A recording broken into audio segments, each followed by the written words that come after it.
அண்ணாமலையோட நீங்க பெரிய படிப்பாளி கிடையாது. அண்ணாமலை வந்து இன்டர்நேஷனல் லெவல்ல வந்து அண்ணாமலை தெரியுங்க. அண்ணாமலை வந்து இன்னைக்கு எவ்வளவு வேலைகள் வந்து செஞ்சிருக்காரு. வந்து திமுக ஃபைல்ஸ்ன்னு சொல்லிட்டு எதுவுமே கவர்னர் கிட்ட கொடுத்தாரு. ஒரு பெரிய ட்ரங்க் போட்டி ஃபுல்லா எதுவுமே கொடுத்தாரு.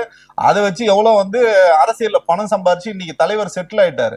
இன்னைக்கு எல்லாருக்குமே என்னன்னு பாத்தீங்கன்னா அரசியல் வந்து ஒரு பிழைப்பாக இருக்கிறது. இப்ப நீங்க விஜய் பாத்தீங்கன்னா சினிமால வந்து 200 கோடி வாங்கினேன், நான் பார்க்காத பணமா, நான் உச்சத்தை விட்டு வந்தெல்லாம் சொன்னீங்கல்ல. ஏன் இன்னைக்கு ஒரு தொகுதிக்கு 5 கோடி வாங்குறீங்க? ஒரு தொகுதிக்கு 5 கோடின்னு சொல்லி 250 தொகுதிக்கும் 1370 லம்பா கேஸ் அடிச்சிட்டீங்க. இது இல்லாம ஃபண்ட் ரைஸ் பண்றேன்னு சொல்லிட்டு அங்கங்க பிச்சை எடுத்து இன்னைக்கு வந்து பெரிய தொழில்கிட்ட 2000 கோடில இருந்து 3000 கோடில இருந்து 5000 கோடி வரைக்கும் பணத்தை சம்பாதிச்சுங்க. நீங்க ஒட்டு மொத்தமா நீங்க இத்தனை 33 ஆண்டுகள சினிமா வாழ்க்கையில என்ன சம்பாரிச்சாரு விஜய், அதை விட 2 மடங்கு பணத்தை வந்து சம்பாரிச்சிட்டாரு.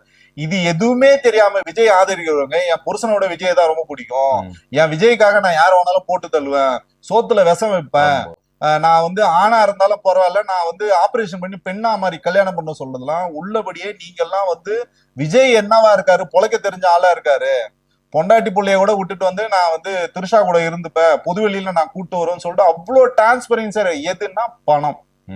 பணம்ன்ற ஒரே ஒரு ஒற்றை இலக்க நோக்கிதான் அவர் நகரும் போது தயவு செஞ்சு நீங்க வந்து புரிஞ்சுங்க.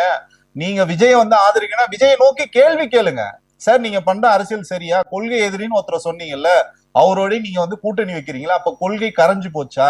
நான் ஏன் உங்க பின்னாடி வரணும்னு இன்னைக்கு வந்து கேட்கணும். அதுதான் வந்து ஒரு ஒரு ஜனநாயகம். அதுதான் வந்து இன்னைக்கு ஒரு ஆரோக்கியமான அரசியல் வந்து முன்னெடுக்கும். அப்படி வந்து விஜயம் கிடையாது, அந்த தொண்டர்களும் இல்ல.